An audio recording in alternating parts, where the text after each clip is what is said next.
Everybody in now. And then good afternoon, everybody. Welcome to our webinar today. Sheila, you can share your screen, right? Um, Do I have to give you permission or you have to give me the request. great. Good afternoon, everybody. Welcome to our webinar today. This is Marketing Use Your Brains. Welcome. I'm going to go ahead and share my screen.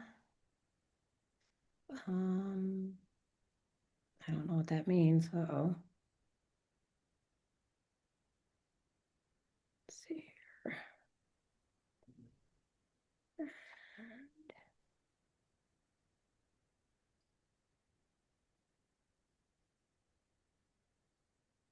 Great. You can see my screen, Sheila. Welcome, everybody. Can you see my screen? Yep. Okay. Welcome, welcome. We're going to start here in just about 1 minute. If you all want to go ahead and introduce yourself, who you are, what your business is, what exactly, of course, you're looking to get marketing advice, of course, but anything that you want to share in the chat, we would certainly welcome to hear it. And we'll get started here in just about a minute. Thanks for joining us today.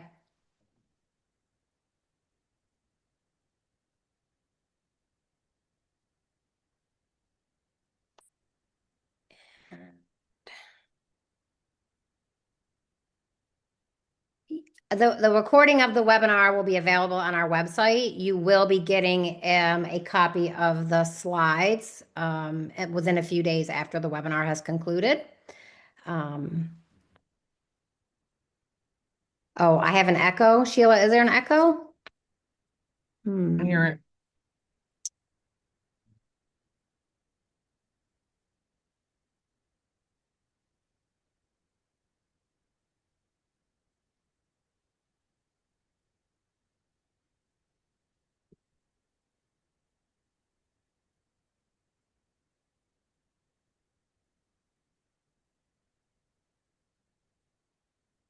Hi, Crystal. Welcome. Go ahead and tell us what you'd like to get out of this webinar today. Go ahead and put that in the chat. And we're going to get started here in 1 minute.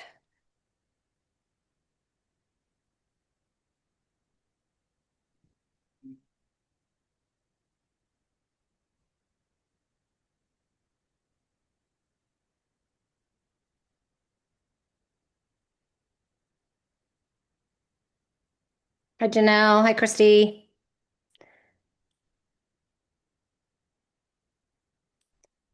Hi, Ed. Welcome. We have a lot of people from all over the state. Well, welcome.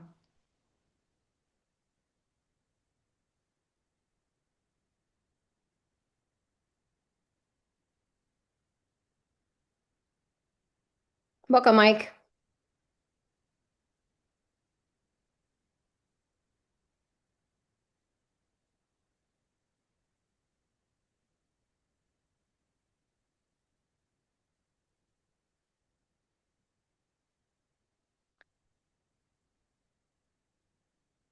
Okay, it is 1:33. We're going to get started.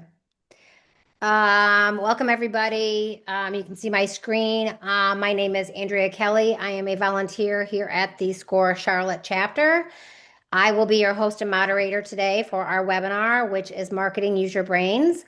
I would like to thank our presenter and our subject matter expert and sponsor today, who is Sheila Neisler from Catalyst Consulting. She is going to offer you some fabulous marketing tips. But before I turn it over to her, I just am going to talk very briefly about, if anybody that does not know about SCORE here, we are a national organization that is dedicated to helping small businesses grow. We have been in existence for about 60 years. We are partly funded by the Small Business Administration. And I should be forwarding my slides. There you go. And you can see from our slides about the services that we offer. We have, anything that most importantly, all of our services are free of charge. We offer free confidential mentoring. We have educational programs such as webinars like this, and we also have online resources and we have community outreach events. So to find your chapter, you go to score.org. You can see it on the screen. You can see all of the chapters here in the North Carolina area. Again, I am in the Charlotte area. We have 90 volunteers in our chapter, but we have over 500 volunteers statewide. So with that, a couple housekeeping items. Everybody is on mute. If you do have questions, you go ahead and please put them in the chat. I will certainly answer them as they come up. Sheila wants to make it as interactive as possible. And with that, we will go ahead. I'm going to turn it over to Sheila. So thanks again. Well, have you done that? Cool. Well, good afternoon, everyone. It's good to see you. I just want to give Crystal a shout out and want to let her know that we are discussing AI today. I'm sure there's tons and tons of that are on that. What we're going to focus on is basically marketing to people.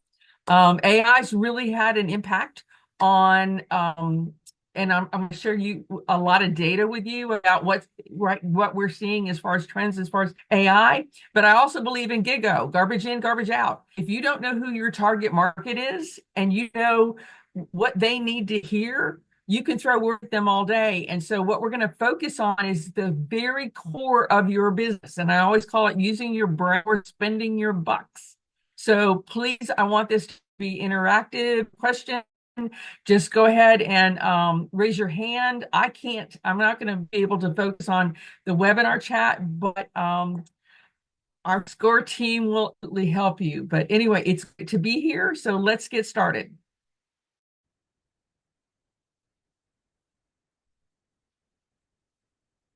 So can everyone see this? Andrea, can you tell me everybody can see it? I cannot see your screen. No, we just see you. Okay, hold on. Let me get into the right thing.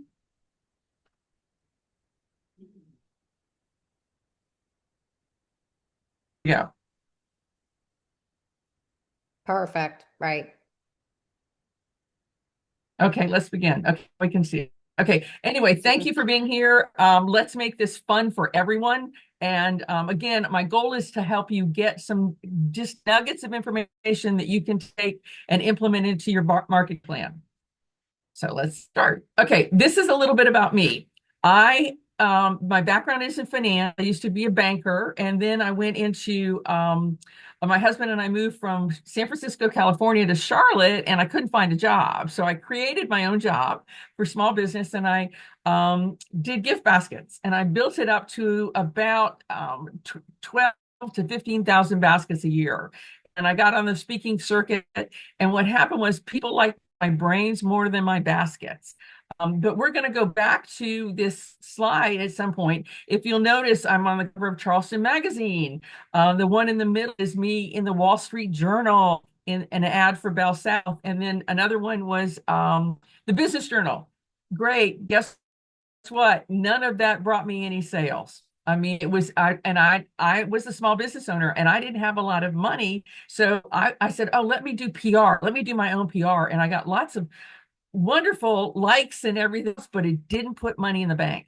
And so what we're going to talk about is ideas that put money into your bank account. So I had my business for about 20 years. And again, my banking background says, let's talk about what is putting people's money, what ideas can go. And we're going to talk about your differentiation. And it's going to be really important because it's a very noisy world. How can you differentiate yourself? Well, I have two things: ideas, content, and cash. I do 3 workshops through SCORE. Use Your Brain, which is what we're doing today. Open Your Heart, we did last month. And Get Your Rear in Gear is a goal setting thing that we did in January. And I think you can have access to all of those. But basically, for a small business owner, we don't have lots of time and we don't have lots of money. So we've got to be really strategic about what we're doing. So let's talk about what marketing is and what it isn't. It's sales is what you do today, but marketing is what you do tomorrow. Do you have a written business plan? Only 35% of small business owners have a business plan, and they've proven that you can double your chances of getting a loan, and you're also twice as profitable. So I encourage you, wonderful ideas you have, and put them on a piece of paper, and maybe go to a SCORE mentor and bounce them off to say, are these good ideas? It also sets up kind of like the rails on running your business. So you've got something to do when you get up in the morning and say, hey, the second thing is you need to have allocate some of your money into marketing. Look at your annual budget. What do you predict your revenue? Take 7 to 8%. This is what the SBA says to stay in business, and invest in yourself. Make a mental decision that says, I'm going to invest in my marketing. So many people, especially small business owners, then the guy that comes in and says, hey, teach you how to do this really quickly and you can get your sales. I can give you 35 leads this week. Think about how it fits in your marketing. And does it fit? It allows you to be more strategic about spending your money because you've got this pie that you can cut up into different places. But if you're running your business out of the back of your pocket, it's not probably going to help. So this is what the world is like today. Basically, it's called the Times Square effect. Okay. Your clients are being overwhelmed with everything, AI, new stuff, elections, social media. They're overwhelmed. And it's actually getting worse. Most big businesses now say their competition, T-Mobile's competition, is not Verizon. It's the smartphone. Everyone's competing against that smartphone. And we're going to see some gaps that I want to fill in because I want to change your perspective on what marketing is. Now, my question is, are you in the money gap?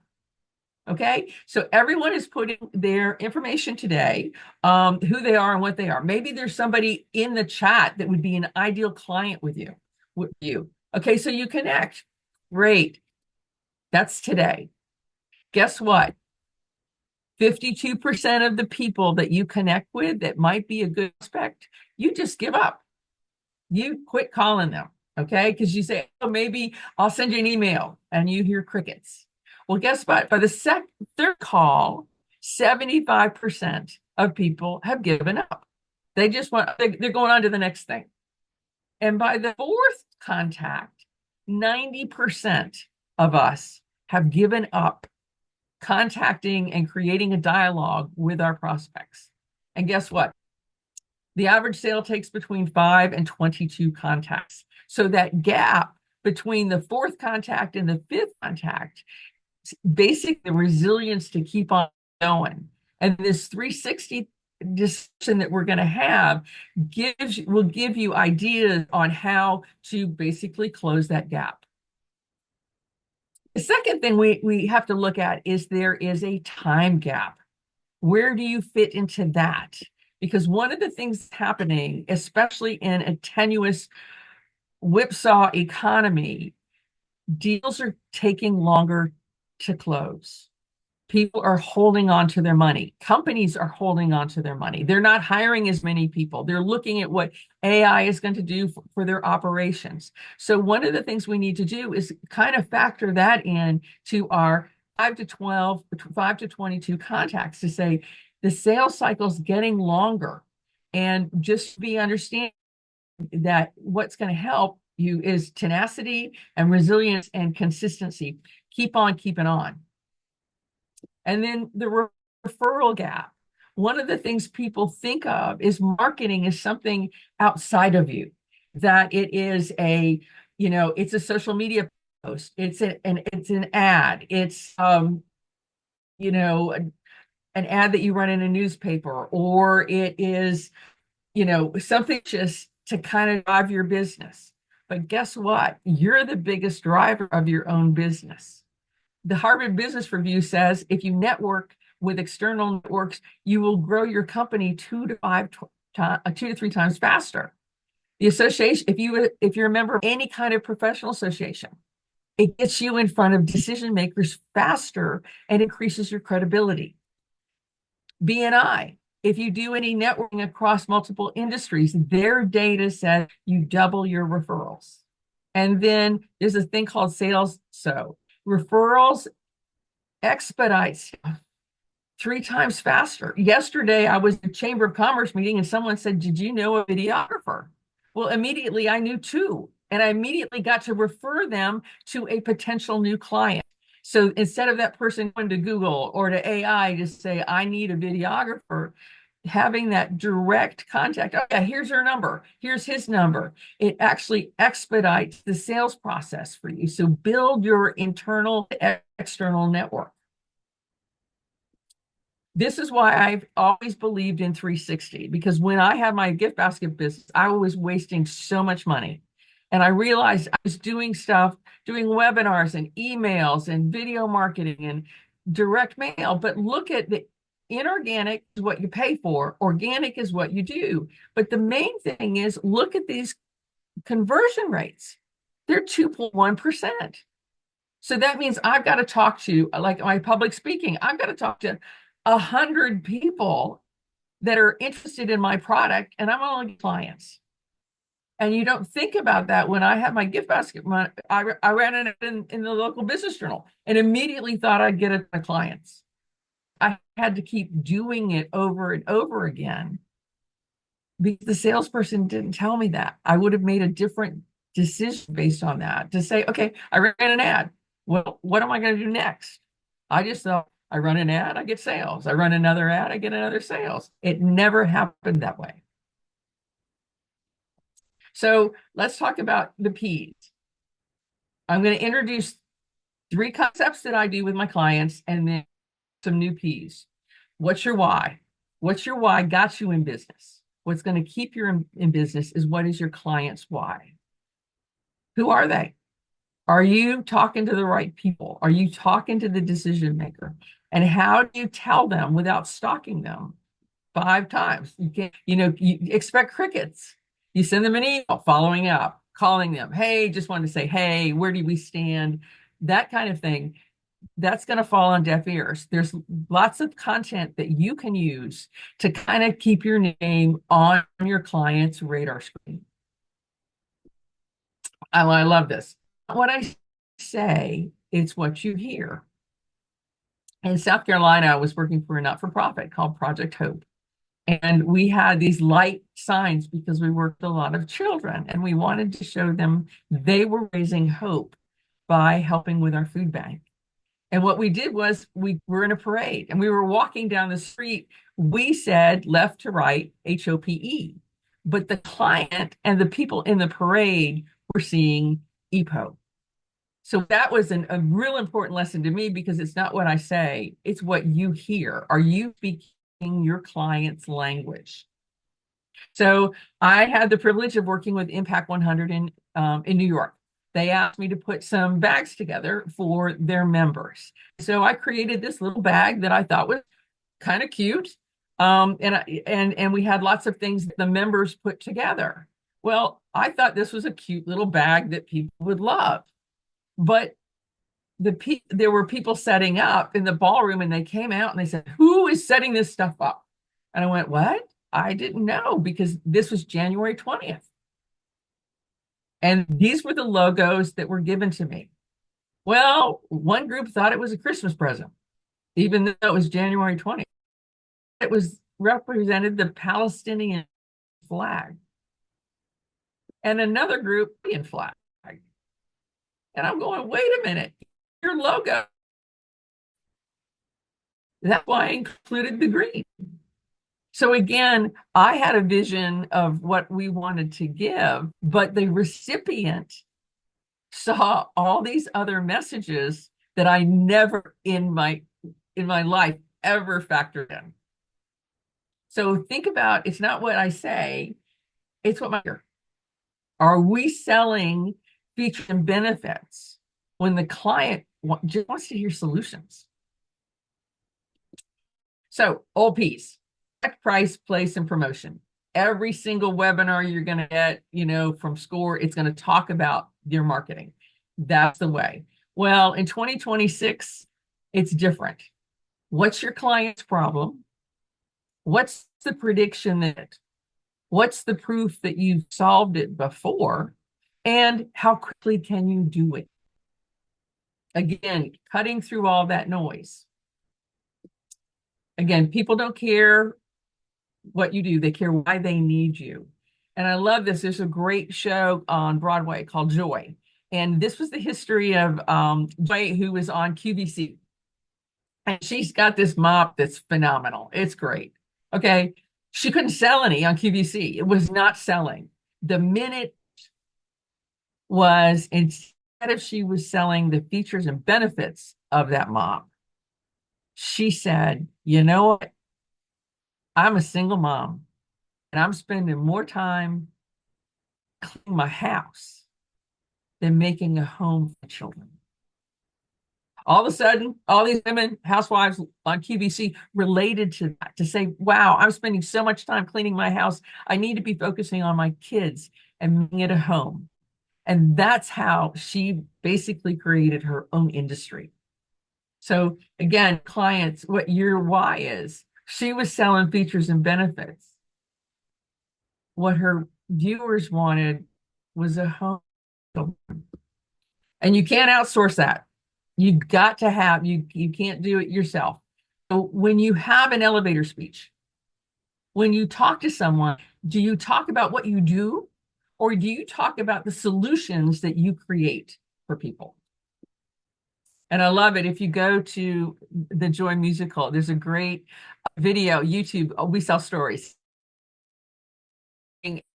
And listen to that, and you realize you need to start telling stories of solutions of the client.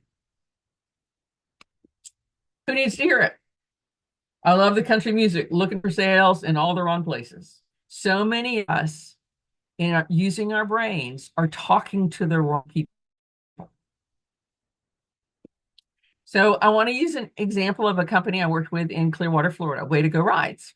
Way to Go Rides did transportation between the airports and Clearwater Beach. They thought they were a transportation company. And what happened was, so what they were doing was getting on social media. When you land in St. Pete or when you land in Tampa, use us to get to the beach. They were competing against taxi cabs. They were competing against Uber. They were competing against Lyft. They were competing against, and now they're competing against public transit, because the Pinellas County Transit Authority now has $8 rides to the beach, and their rides are $60. So they were priced out of their market. But in listening to them, what happened was, when you got into their car, you were there for 45 minutes on the way to the beach with your family. And so all of a sudden, you've got this time to talk about what's nice to do on the beach. Where should I go? Where's the best pizza place? What can I do when my kids are sunburned and they're bored and they're tired of, playing in the sand? What do we do?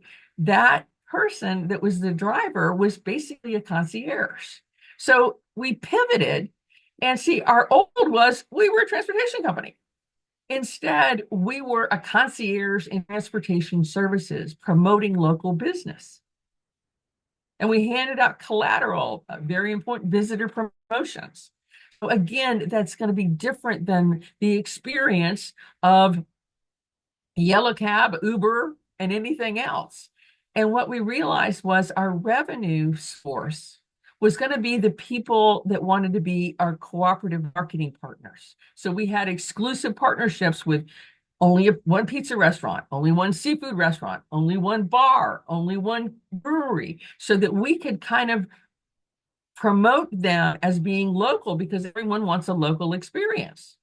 Well, how we pivoted was our total market change. Back was anyone who needed transportation. Now we're partnering with front desk professionals, concierges, businesses with over 250,000 in revenue, because we wanted to be not their entire marketing plan, but part of it. We partnered with professional organizations, the Bay Area Concierge Association, the visitors bureaus, chambers, the attractions. All of a sudden, we realized that partnership was our revenue source, and that was our business model. So think about who your target market is. And let's focus on your client's problem, the prediction that you can solve it, the proof that you've done it before, testimonials, and the performance, how quickly you solve that problem. So we've already got our why. We've already got to focus on who. Let's revisit that at the end. And who is our customer? And so many businesses create their marketing plan with their product or service in the middle. And I'm going to challenge y'all to put your cut in the middle and market, go to where they are. Where do they get their decisions? And where do they make their decisions? And where are they getting their information? And I would love to say I created this by the name of Shelley Lazarus, who was chairman of the board of Ogilvy in New York City. And just like Peggy in Mad Men from years ago, she was a copywriter. And she was going nowhere fast. And she and her husband moved to Chicago, where she worked for Playtex and she worked for Clairol. And while he was getting his residency to become a doctor, they moved back to New York. And she goes back to being a copywriter, but they promote her in charge of direct mail, which was kind of like literally the mailroom of marketing. And because this was in the 60s when there was the Beatles and color TV and Walt Disney World, a lot of exciting things going on in the advertising and basically the world. And she was stuck in everybody's mailbox. But she realized what happened was that there were so many different messages that were going to the consumer that didn't create a symphony. It was just noise. That basically what was on their TV, in their radio, on the radio, when they were driving to work, in their mailbox, was all different ways of identifying a product based on what people were hearing, but it wasn't a consistent message. And so she went to Ogilvy and said, we're doing this wrong. We've got to put our client in the middle. And because of that, she became president of Ogilvy. And one of her first contacts was she called on Ford. And she went to Ford and said, hey, guys, I understand what you're doing. You're selling your bucket seats, that's visual. We're going to hear the engine on the radio. We're going to drive down the road and just see what the Chevrolet looks like. And then on TV, we see a great ad. And she said, but I realized what happened was it only matters when the client walks in the showroom. And you got the same messaging as Nissan, as Chrysler, as Chevrolet. This is the 60s and 70s when they were still active. And no one's talking about the buyer experience. And the Ford people just sat there and said, lady, sorry, you've been selling hair dye and bras. What do you know about my car? And she said, it's the client experience. What are you doing to engage that client experience? And they couldn't answer except yes, she got the business. And that's how she took Ogilvy to the number one. So she was basically all the marketing for Disney and basically out of TV experience. So let's go through each of the channels. Now, I did this from my perspective as a small business owner because I didn't have a lot of money to spend on marketing. And the money that I did spend, I probably spent it wrong. Well, I sort of did. But feet on the street, just showing up to networking events, be prepared, be offered to give referrals. And that's what people forget is they are their brand. Regardless of what your company is, you are your brand. You are your biggest salesperson. Basically, word of mouth will increase any marketing by 54%. And it generates 5 times more revenue than paid advertising. And how you do anything is how you do everything. If you show up late, if you show up without business cards, if you show up without a pen, when you show up without sending a follow-up email, hey, it was great to meet you. That tells immediately in your clients and your prospects and your referrals mind that you probably aren't as thorough in running your business. Paid ads. Every one of the paid ads I did failed miserably, unbelievably miserably. So I'm really not really good at it because it's really expensive. and neither is Newcastle. Basically, they ran an ad. This is Anna Kendrick. And during the Super Bowl, you can't use the words super or bowl if you are not a sponsor. And so they had to bleep out everything that she said. The premise of this ad, which wasn't an ad, it was a YouTube video, was Newcastle had $3 million. They spent all the money on producing the ad. They had no money to air the ad. So she is cussing like a sailor, which this is her normal personality. So she's bleep, bleep, bleep, bleep, bleep, bleep, soup, bleep, bowl, bleep. So basically, it was hilarious on everybody's smartphone. 5 million YouTube videos. We talked about public relations. People were all this buzz that this ad was getting. And their sales dropped 3.1%. The Wall Street Journal called this the worst ad of the year.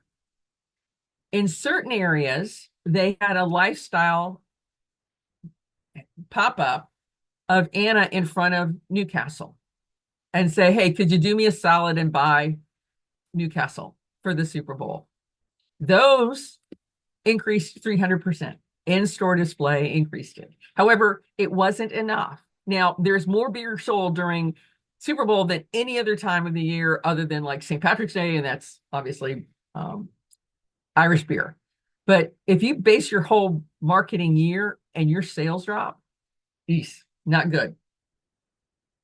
Cause marketing. I put every one of my clients into a cause marketing. It's a partnership between a not-for-profit and a for-profit for mutual profit in their own worlds. Basically, it was started in the 70s when Lee Iacocca, who used to run Chrysler, Ford kind of eclipsed them, and he went to American Express and said, hey, I'm in charge. The president of the United States has asked me to rebuild the Statue of Liberty. We need to refurbish it, and we want to use public-private partnerships. Would you give us some money? And American Express said, thank you, no. But what American Express did said, listen, we need new cards. We need new card holders. Why don't we give you $1 for every new card holder we get? And between Halloween and Christmas, people quit using their American Express cards because it was primarily used for travel and entertainment.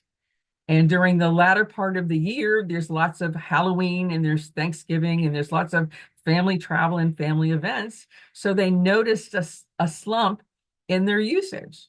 So they used that trough to say, okay, we'll give you a percentage of sales during this one period to go to rebuilding the Statue of Liberty. American Express integrated that into their marketing plan to say, we're American Express. Help us rebuild an American icon. Join with us. And what happened? 17% in new cardholders, and the number of transactions went up 28%. So when the bill came and people were looking at their wallets, they could have used Visa, MasterCard, Discover, any of them, any of the affiliate cards. They chose American Express because they knew that they were contributing to rebuilding the Statue of Liberty. And in a local community, not all heroes wear capes, but they are superheroes, because the data shows if you align with a not-for-profit, you can increase your sales by 19%.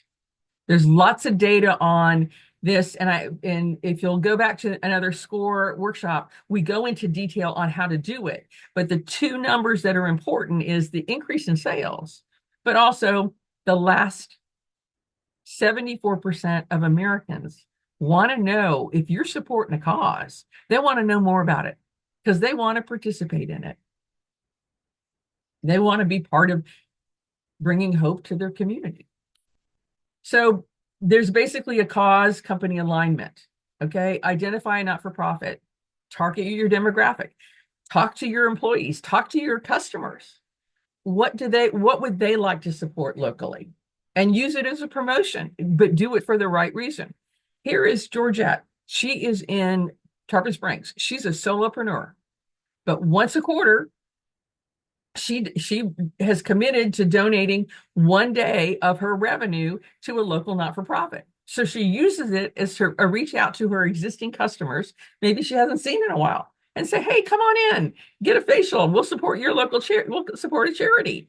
And what happens is, so she contacts that charity and says, hey, I just want to let you know you're going to be getting a donation, so that when the person came in for the day, the credit card did not go through Georgette. It went straight to that charity.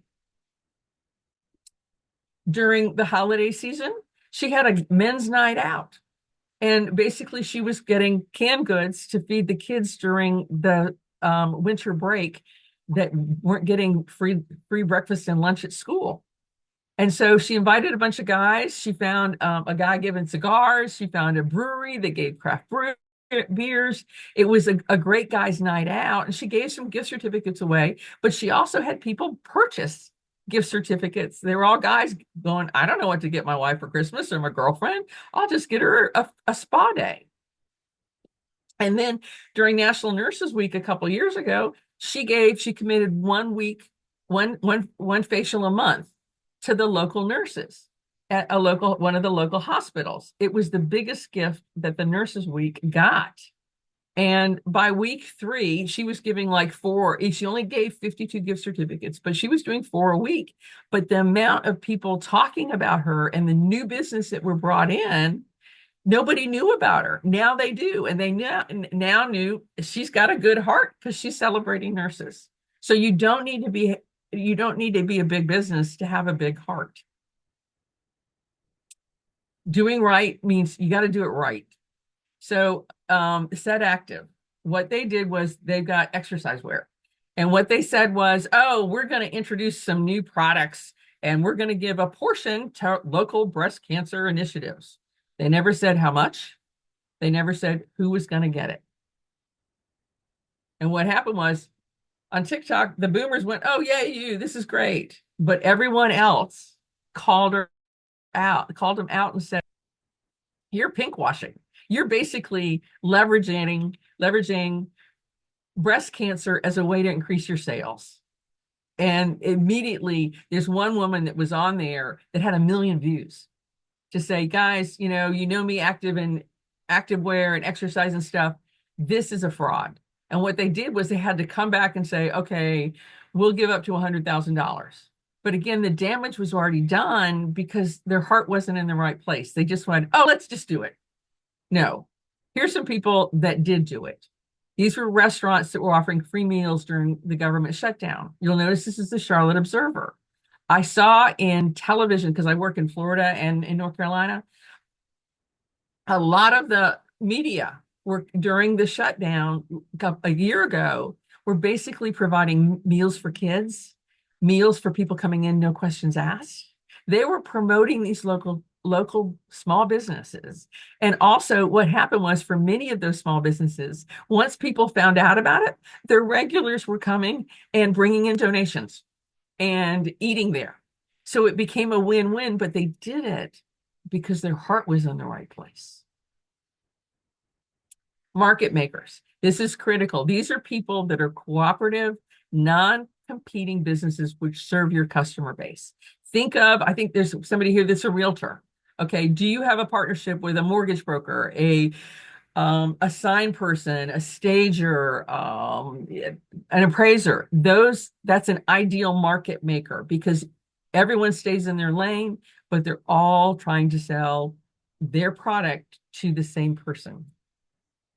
And so BNI, Chamber of Commerce, there's lots of ways that you can look for market makers. I did a thing in New York with PC Richards. It's a guy, they sell appliances. And so, they had a big showroom and I go, what do you do in your showroom when you're not open? And they said, we don't do anything, but we got a big showroom. It's new. I said, why don't I start giving workshops? They go, fine. I go, how much is it going to cost me? And they go, oh, we'll give you the whole place for free. So we partnered together. And I used it as a way to practice my speaking because I do this for a living. But the second thing is I partnered with them and all of a sudden they were the new kid on the block, but they were the good kid on the block. I don't sell mattresses and they don't do marketing. In Clearwater, I worked for the district, and what we did was for for Valentine's Day, wrong holiday. What we did was we sent this out as a direct mail piece, oversized, and we used all the members together and almost like a Whitman sampler. So everyone could come to the district and sample different flavors of food. Again, a lot of times the local pub didn't compete with the fine dining. So we all came together to support the community that was eating out during Valentine's Day. Again, you can cross promote, you can cut your costs, and you can cultivate referrals. This is what we did in Asheville. I know we've got an Asheville person here. When Zounds had their grand opening a couple years ago, look at everything that was offered. We partnered with the Chamber of Commerce. We brought in somebody to talk about Alzheimer's. We had a French lesson. We had a person that does skincare and a person does hair. Our target market, older people. They were getting lectures on, again, it's not about getting older, it's about staying younger. And we just happened to sell hearing aids. But we became the educational resource for the community. And notice we had a cause. We partnered with the Council on Aging so that they could promote their not-for-profit events that were happening that serve seniors. And then we called it the 4-H Club. A lot of people get their hearing aid referrals from people that are home healthcare people. We knew they couldn't come during lunch because they're in people's homes. So we had a happy hour for them. So we wanted to build that relationship with referrals from home healthcare people. So if you look at this, it became an event, and it was a ribbon cutting for a hearing aid company. And we had like 300 people show up because we had a lot of assisted living people come and active living people come, maybe that didn't have hearing aids. It usually takes 8 to 10 years before somebody admits they need a hearing aid and they purchase. So planting those seeds now by being the good guy versus all the hearing aid ads that they saw in the newspaper, we developed relationships with the people and the referral sources. Oh, and he had a 45% increase over other hearing aid companies. Again, it was planting seeds and relationships in the community. Public speaking, it's great. Join a Toastmasters. I'm president of the Toastmasters chapter in New York City, and this is what I do to promote my speakers. So they get their name out. I get to promote that I'm the president of it, but I also get to promote Toastmasters. So it's 3 different wins, and I get to highlight my speakers. This is what we were doing with the Rotary Club of Charlotte. Again, using it as a way to build Rotary's brand in the community and also highlighting the talent and the caliber of speakers that they were getting on a weekly basis. Earned media. Okay, just because it's new and you've got a grand opening doesn't mean it's news to anyone else. A lot of people have ribbon cuttings and nobody shows up. So use it as social media content, but maybe not as a media release, because reporters get 175 media releases a day and they got one story. And if you get the story and you're quoted, it's got huge value, but it's very hard to get in the news because there's so many reporters that are now freelance. So a lot of the reporters don't have a beat, but that's the bad news. The good news is you've got microsites. Again, look at this wonderful promotion, Charleston Magazine. It was great. Guess what? My target market was business to business. This was going into people's homes. This was lifestyle. So I canceled, I said, oh my gosh, I'm going to be on the cover of Charleston Magazine, right before Christmas. I canceled any of my marketing and I didn't get any sales. And then again, back to the gift baskets with personality. You'll notice it's a Christmas thing. Guess what, guys? They interviewed me in November. This article ran December 28th. I canceled all my direct mail and I canceled all my other marketing, thinking that this was going to give me and generate the business, and it didn't. So that's when I learned I needed 360. Was I depended too much on one channel of marketing. Again, bad news, not lots of local papers don't have media, but you've got Neighborhood Patch, you've got Nextdoor, you have got local groups on Facebook that you could say, hey, I'm having a ribbon cutting, I'm having a grand opening, I'm having a food tasting, I'm having a cooking lesson. There's lots of things you can do to kind of generate that content and that buzz that, again, continues the conversation with your prospect. And believe it or not, elected officials. For most ribbon cuttings, when I would do with my clients, you could go to city council because they usually have comments that are not on the agenda. Like if you're not talking about a zoning problem or whatever, you can get up there, and most people go to city council meetings and complain about everything. Stoplights, the traffic, the trash, whatever. You come in and say, hey, I'm a new business. I'm having a ribbon cutting. I want you to come. Well, guess what? That is now aired around their community. It's on their Facebook. You've got video of you that you can now put on your website and say, hey, it was great. You could get some pictures of you with the mayor or whatever, regardless if they don't show up. At least you getting the name out through multi-channels. Printed info, big believer in that. Okay. This is what I did for a photographer. I used odd sized postcards to send out. And this is what I did for a photographer in Clearwater. His focus, his target market is the realtor market. And he says, I can take better pictures.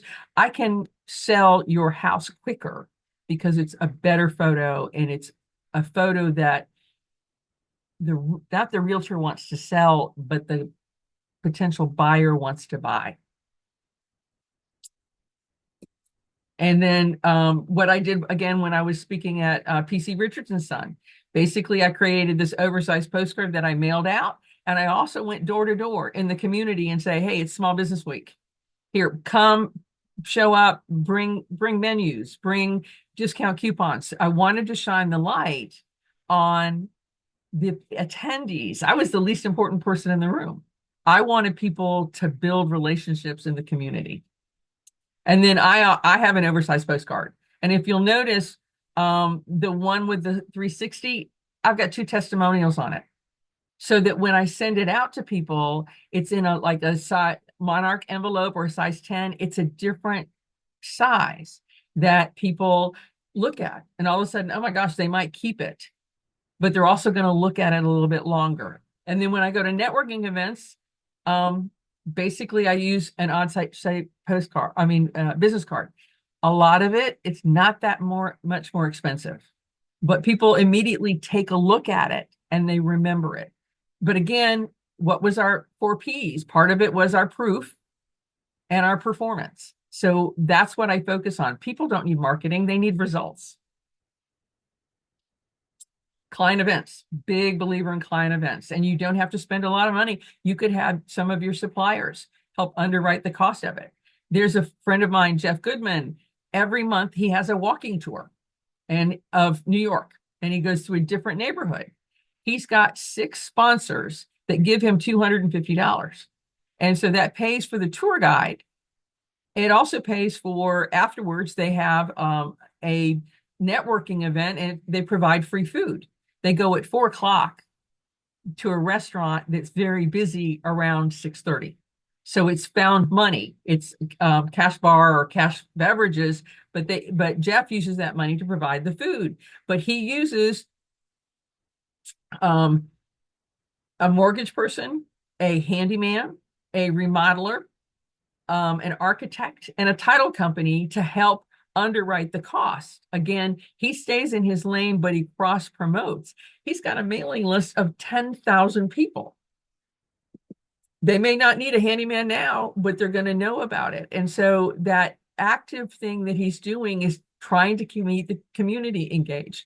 I was walking with him once, and somebody came up and said, hey, I need this repaired, or I need that repaired, or my wife wants to remodel the bathroom. He immediately had a referral, which was one of his co-sponsors. Hey, Sheila.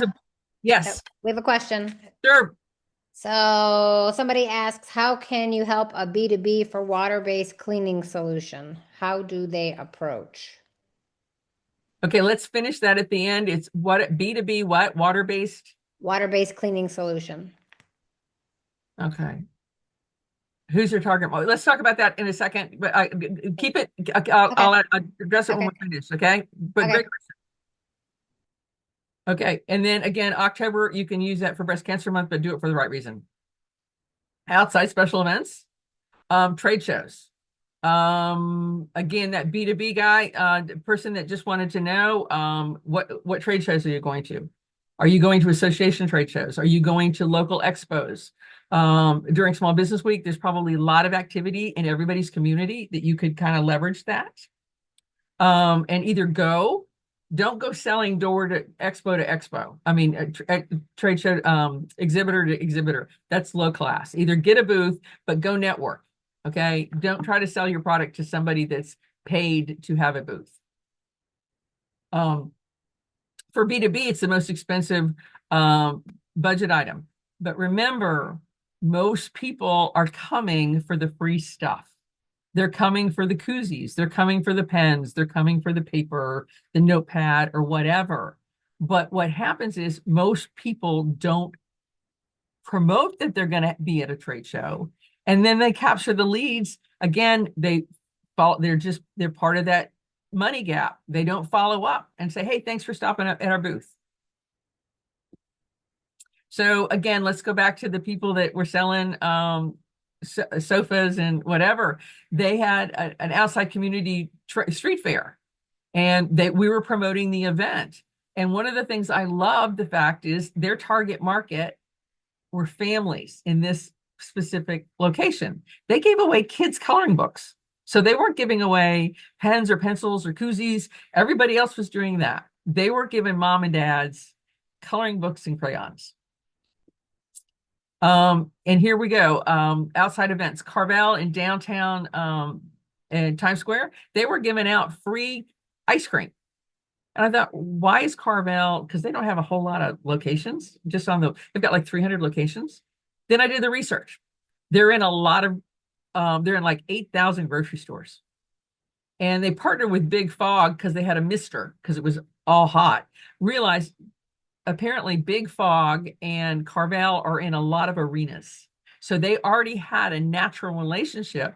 But here, it's July 15th and it's hot as blazes here in North Carolina and in New York.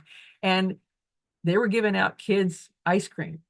What is mom, when mom has to go to the grocery store and she's going, I need to buy my kids some ice cream. She's going to go down the aisle and go, oh my God, the kids love that Carvel new sandwich. Again, outside client events. And again, the reason most people don't follow up is they're looking for low-hanging leads. Everyone's a lead. Everyone you need to put into just to kind of get your name out, especially when you're doing business incredibly local. Point of sale, point of purchase.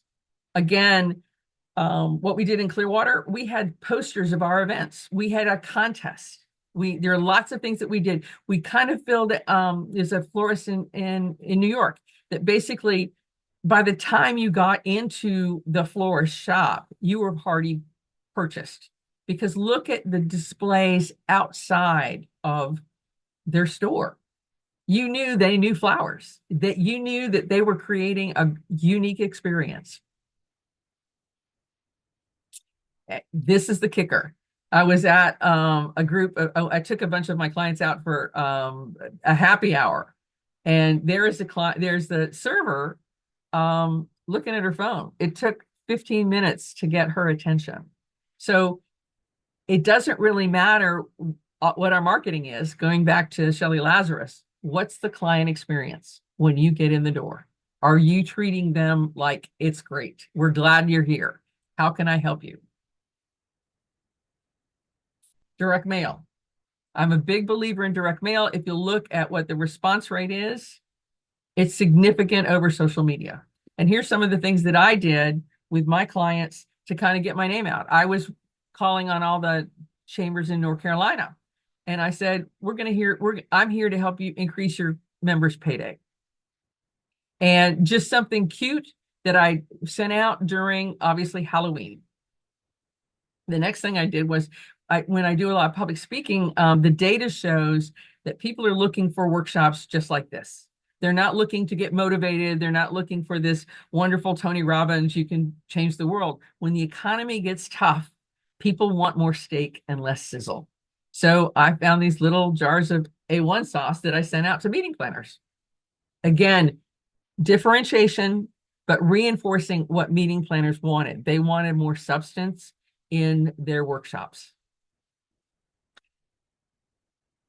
The main thing you need to be aware of is election cycles. And this one's going to be a killer because direct mail is going to be swamped from early voting on. So if you're doing direct mail to people's homes, factor that in your marketing plan, because I was taking care of my mother in Florida during the last election cycle, and basically she got 20 and 25 mail pieces a day, and I collected the mail and went straight to recycling. It never went in the house.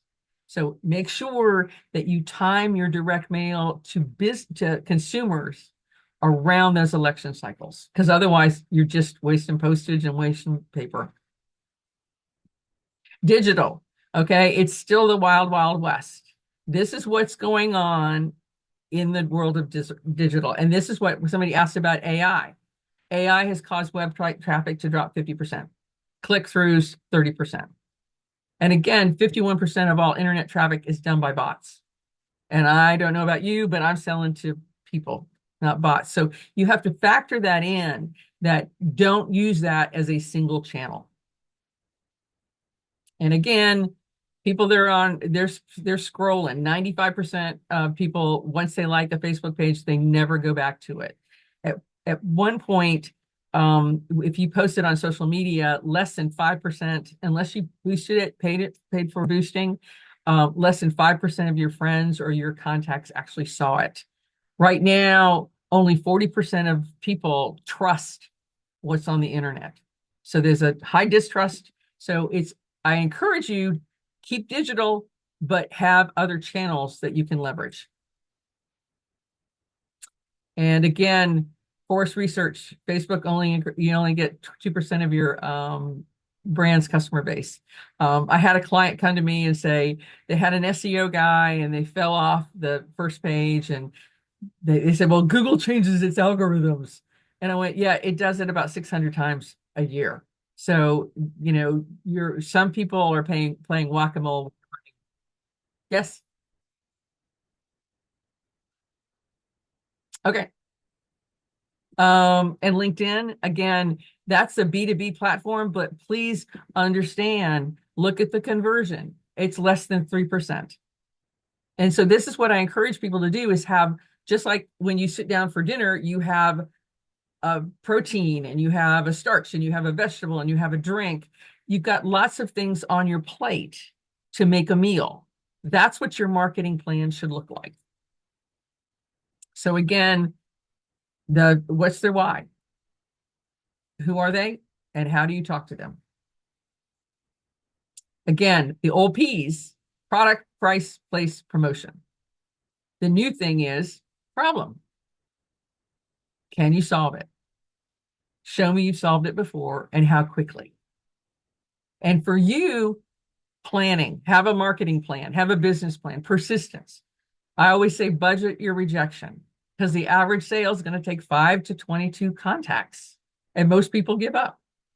Purpose, connect with a not-for-profit. It's the best thing that you can do in your marketing. And personality, how do you show up? Are you positive? Are you have business cards? Are you following up? Are you referring people? Are you being proactive? Let's go back to Way to Go Rides. This is how we did our pitch differently. We did direct sales calls. We created monthly activity reports on all the trips we were taking. We partnered with National Tourism Week and the Bay Area Concierge Charities. We joined the Civic Association. We joined referral networking groups, local chambers. We participated in a local magazine by providing them content. We had a newsletter. We participated in local trade shows. We were promoting our partners. So anybody that was our partner with us, we'd have a trade show. We went to the local chamber. We would have all the menus of all the places that were our partners. So we were an extension of their own marketing. Point of sale, everyone got partner collateral. And there was a video monitor in the car so you could see ads of our video partners. And again, we used our digital for tourism groups and highlighting our partners on our own video. But you'll notice we didn't spend any money on advertising or direct mail or Google AdWords. We used our brains and came up with creative solutions where our clients were. So, what did you learn? And one of the things I want you to do, especially in this economy, ships don't sink because of the water around them. Ships sink because of the water that's in them. We're going to have a rough economy for a while, and everyone's saying that. So, how can you look at your marketing and say, how do I pivot? How do I look for inexpensive or no cost marketing things that I can do? And everyone wants the worksheets. I've got special worksheets that give you an opportunity to fill out and answer these questions. And then I'm happy to share with you the deck. And then anybody that's participating, I'm doing a 45-minute follow-up that we can brainstorm some solutions for you. You go to the QR code, it's going to ask you some questions. I have just launched a speaking business and I want to get better. And I want your feedback on the value that I brought to you, the challenges that I brought to you, and how I can do a better job. And again, if you don't work out, it's probably not going to work out.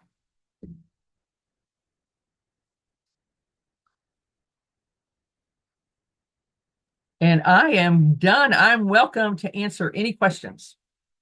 Okay, great. You guys, do we have any questions? Let me see. You can see it too, Sheila, right? You can see the chat? I can see it. Yeah. Yeah. So I'll let you go ahead.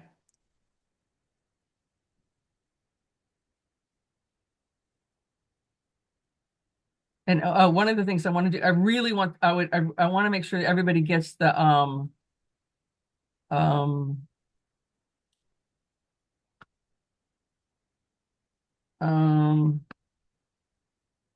hold on, the QR code in case anybody wants to take a picture of it so that they can get the slide, they can get the deck. Obviously, this recording will go out, but you'll get the hard deck, and then you'll also get the worksheets that you can use. Correct. Okay. What about did your survey? What's next? Okay. Great stuff. Where's your survey? Did your survey what's next? Okay. Hold on. Let me see if I can do the QR code.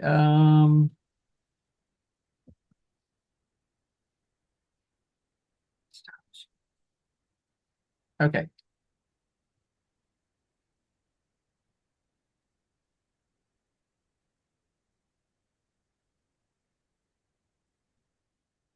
Okay, I want to answer some questions while I'm working on this. Okay. I wonder how that, why don't you kind Let me of, do my video. no, why don't you lead the discussion while I'm looking on. Okay. So let me see. Do we have any other questions? Let's see. So we did have that question prior a while ago. I don't know if you answered that. Can you help B2B for water-based cleaning solution? How do I approach? So tell me a little bit about it. Yeah. Can you elaborate? Sakina, can you elaborate? Put it in the chat. So the recording typically goes on our website, and you will get a copy of the slide deck and any of Sheila's additional information that she wants to share with you. So that will go out a few days from now. Typically, it'll go over the weekend. So while we wait for Sakina, it says I Do also certain, I put in there the Talkadot slide in the okay, chat so people can do it. Okay. okay. Um, okay. So John has a question. Do certain types of B2B and B2C customers have different channel preferences in your experience? John, 100%. I spoke in Gastonia specifically to manufacturing people that were calling on manufacturers and healthcare. And I found a bunch of associations, professional associations. That's where B2B2C needs to kind of be in a lot of professional associations, regardless of like one guy was calling on manufacturers, like 4 manufacturers associations in North Carolina. And then I thought healthcare. Okay, so you've got the big guys, Atrium. It's going to be hard to get into those, but you've got a lot of independent practices. There's actually association of independent healthcare providers. So we can brainstorm on finding the best association for you. But that's what I put a lot of B2B in. That's where your I want to say bread and butter is going to come from. Okay, Sakina responded and she said that they manufacture liquid soap cleaners and degreasers. Okay, that's great. So the first thing I'd look at is talk. I mean, again, if you're B2C, that's great. B2B, are you involved with the restaurant association? Are you involved with the hotel association? Are you involved with the local tourist group? Any kind of way that you can get into the decision maker could be a really good way for you to do that. I always tell people join a chamber.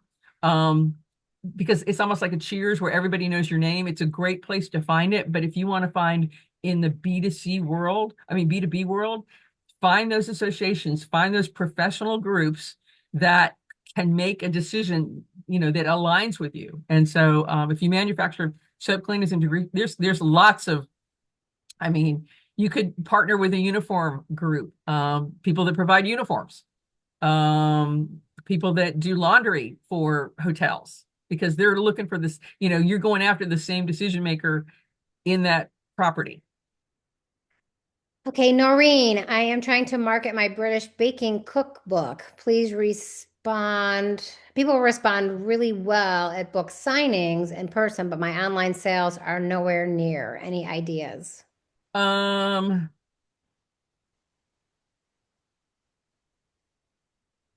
okay, this was, and again, I am brainstorming here. But basically, I would love for you to do a YouTube immediate cooking class and say, hey, I'm using one of my British things. Okay, let's have some fun with this.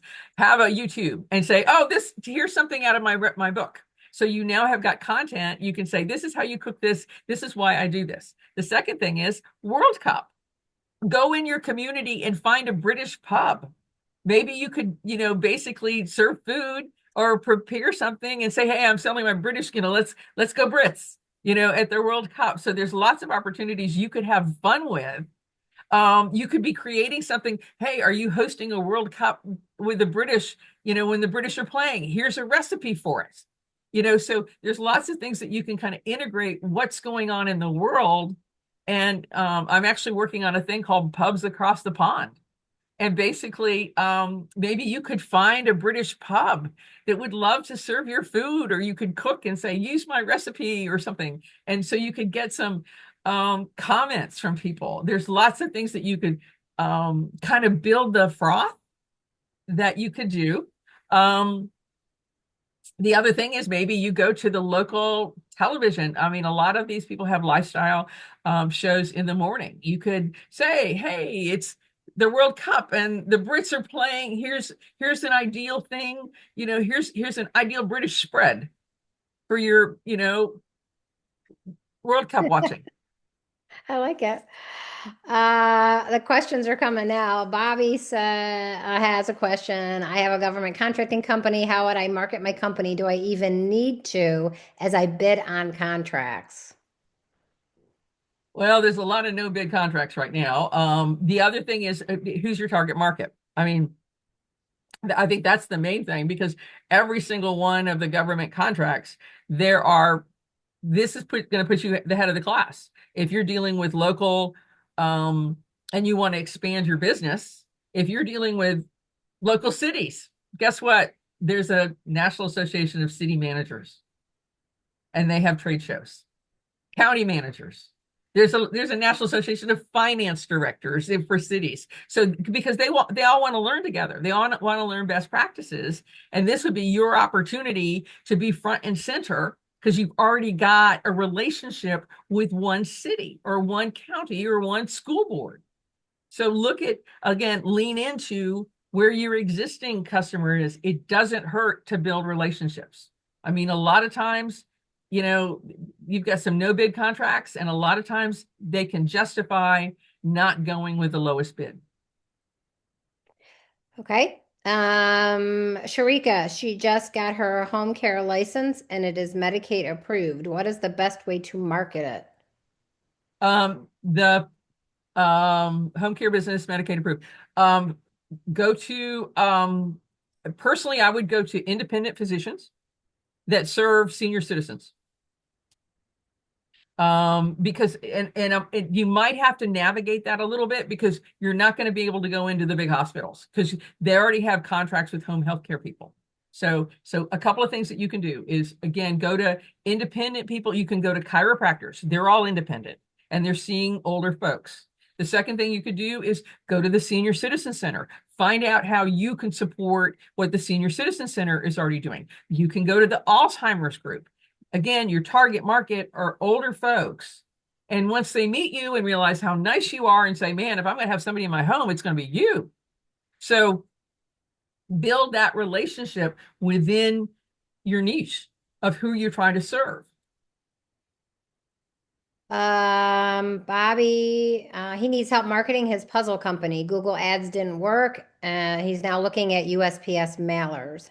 What are your thoughts on that, Sheila? Who? This is a Bobby Pettit. He does marketing. He wants to market his puzzle company. The Google Ads didn't work. So now he's looking at USPS, not, the post office mailers. What are your thoughts on that?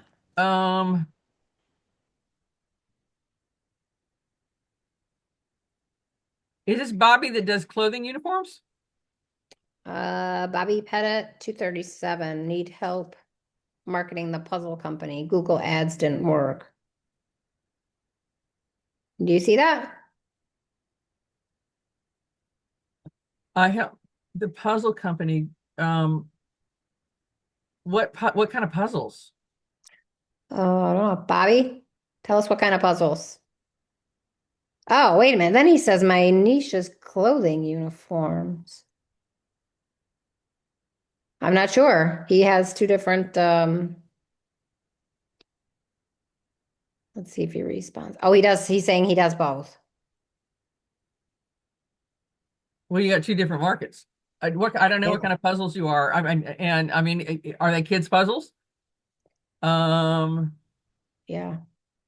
you're right. Are they senior citizen puzzles? And then clothing companies. Yeah, it depends on what kind of uniforms that you. Custom jigsaw puzzles, he responded. Okay, custom jigsaw puzzles. Interesting. I would go to event planners, partner, it depends on what kind of puzzle you want. You can do puzzles, of logos. Event planners maybe want, you could kind of weave that into the marketing content. And so, Okay. you could actually go to family photographers.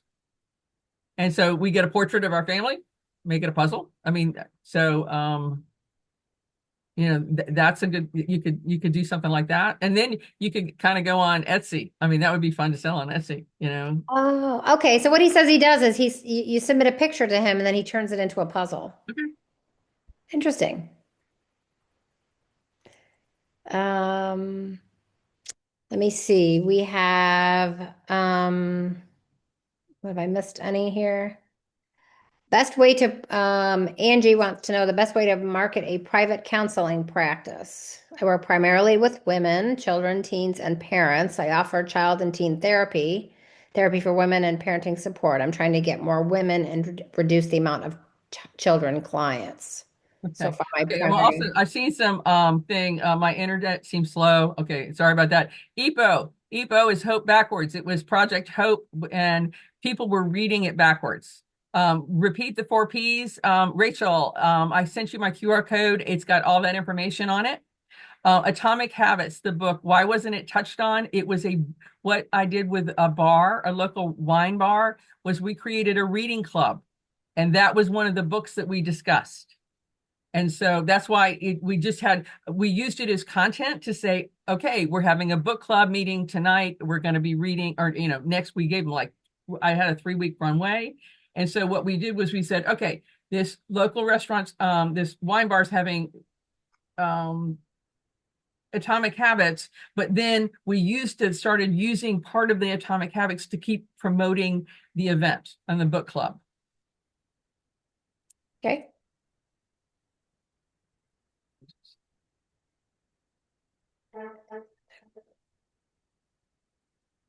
Um, Oh my God, Trisha, that's phenomenal. She just did a pop-up at a wellness sanctuary in Jacksonville, North Carolina at a Filipino festival. We had Lowe's donate $400 to build our tents, and their goal, they want to do pop-ups, wellness tents for their staff in their parking lots. nice. Brilliant, brilliant, brilliant. And again, Lowe's looks like the good guy. They want to differentiate themselves right now from Home Depot, which I would too.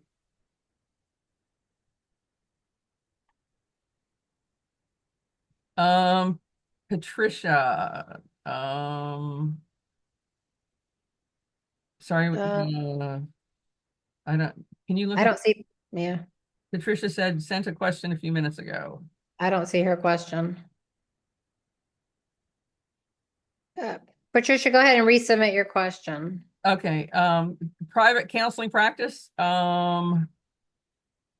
Sorry, there's 76 people on here. Please forgive me.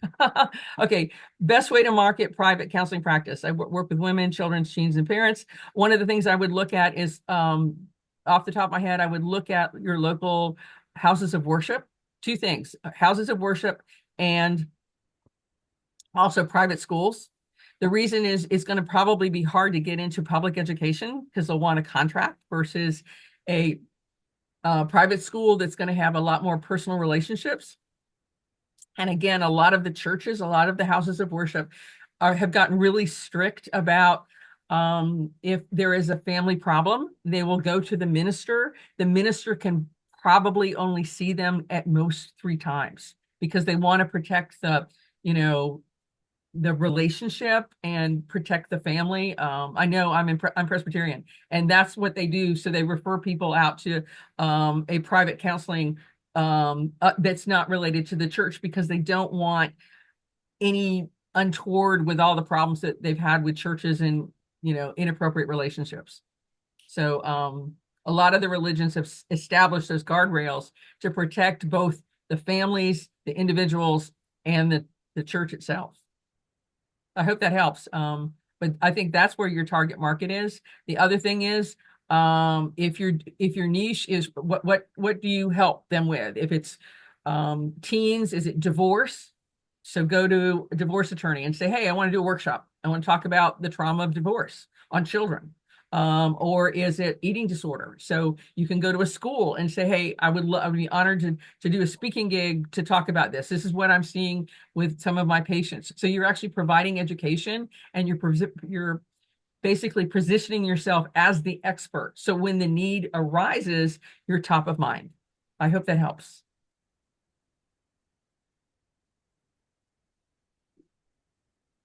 And again, guys, remember, if you click on the thing and download it, you get 45 minutes of my time, my brainstorming. So happy It's a to great way to do it. Yeah, exactly. Okay. Just have a few more minutes and then we're going to wrap it up.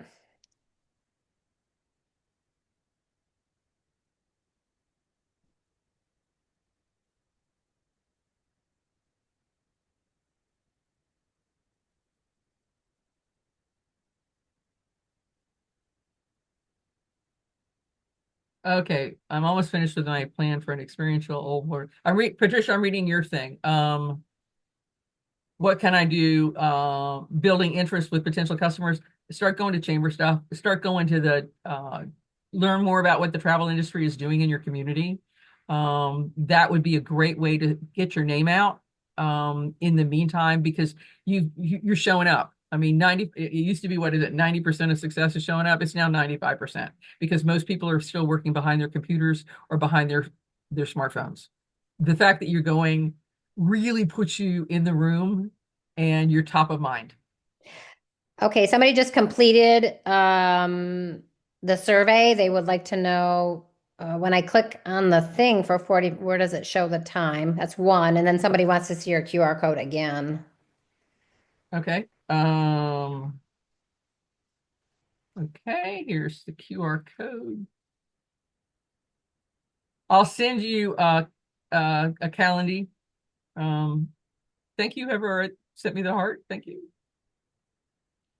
Oh, and the thumbs up. Okay, I just sent it. Thank you, Kareen. Karen. Kareen. Lots of hearts. Yes, great material. Can you share your, did you, oh, you did, right? That's the QR code. Okay. What about Trisha? She said I completed the survey. Where can I click on to get the 45 minutes of time? I'll send you a oh, thank you, Trisha. Um Marlene, I have a parent company that houses my separate business. Each has its own logo and unique niche, but the target market is the same. I've been marketing with the parent company. Should I market only with individual companies? Um, I I I don't know, Marlene, I kind of get what you're saying. More clarity is important. If you're a solopreneur, just be you. I'm thinking again, because there's so much noise, um, that I think the clarity is going to be important. How do I market, Keith, my kite surfing and sailing school guest lodge on Ocracoke? Again, get to know the people at North Carolina Tourism, um, your county tourism people, your county chamber or your local chamber. Get because what happens is people are going, I'm going to go to Ocracoke. What do I do? Okay, and so you want to be top of mind with them. And if the it might be fun if you did like reach out to North Carolina tourism people and say, hey, come and take, they have a staff meeting. If they've got a staff meeting around and then you give them a free class or whatever, that would be fun. But again, getting your name out so that when people go, oh, I need something to do with my kids, what can we do? Oh, Keith's got kite surfing, sailing, that here's the place you need to get away and get active. Keith's your place to go. So the QR code, Sheila shared it above. That's the Talkadot, right, Sheila? That's your But QR code? Okay. yeah, that's the QR code. Yeah. Okay, so that's And what yeah. I'll do, babe, is so I don't have the deck. I can only send one thing out. So if you give me your email, you'll get the deck, you'll get the worksheets, um, and then the calendar, to kind of book some time with me. Somebody else said that they did the survey and do not see the request for a 45-minute session. So don't know.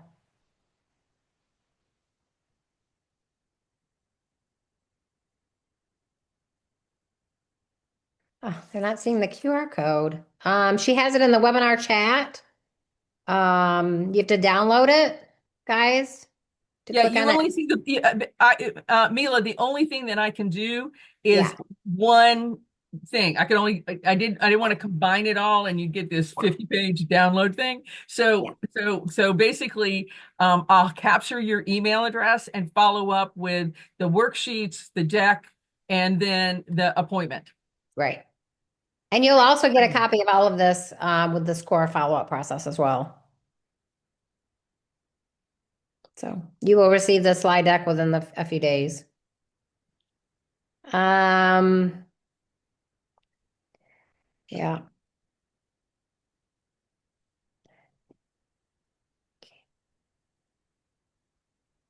Okay. Thank you, Kaya. Thank you, Brian. Thank you, Kaya. So, thank you guys for hanging on. This was a fantastic webinar. As always, Sheila always comes with the best ideas for marketing. We have her on our staff, and we welcome her every time she wants to come back and present to us. So I'm inviting you to stay around for the next minute or two. As you guys know, SCORE has been affected. Our funding has been affected by the SBA. So I do have just a little video that I need to run. And if you like presentations like this, if you have the ability to donate to continue our services, we would certainly love that. So at this time, I'm going to go ahead and share my screen. And if you could just hang on and watch our little video, be very helpful for us. See if you can see my screen. And I'm going to go ahead and run that right now. Before we wrap up, I want to take just 1 minute to say thank you for joining us today. We know your time is valuable, and we're honored you chose SCORE to help you grow your business. Now, SCORE has always offered these webinars free of charge. But here's the reality. Due to changes in federal funding, some of our support has been delayed or even cut. And while we're committed to keeping these programs free, we need your help to do it. Think of it like this. 6 Today's webinar gave you real value. Maybe leave us a little tip, the way you would for a waitress who gave great service. Or maybe you want to give forward so the next entrepreneur can benefit just like you did. We're only asking if it's within your means. If it's not, please just keep learning and growing with us. But if you can give $5, $10, $25, whatever feels right will be directly helping us keep these webinars free for everyone. There's a secure link in the chat. Takes less than a minute to make a difference. Thank you again for being here, for your energy, and for supporting SCORE's mission to help entrepreneurs thrive. And I put that link in our chat. And I guess this concludes our webinar. Thank you, Sheila. Thank you, everybody, for coming. And again, in a few days, you will get a copy of the slide deck, and Sheila will reach out to you with any information if you've submitted with your QR code. So thanks again. This concludes our webinar. Have a great day. Thanks, Sheila. Thank you again. Okay, bye-bye.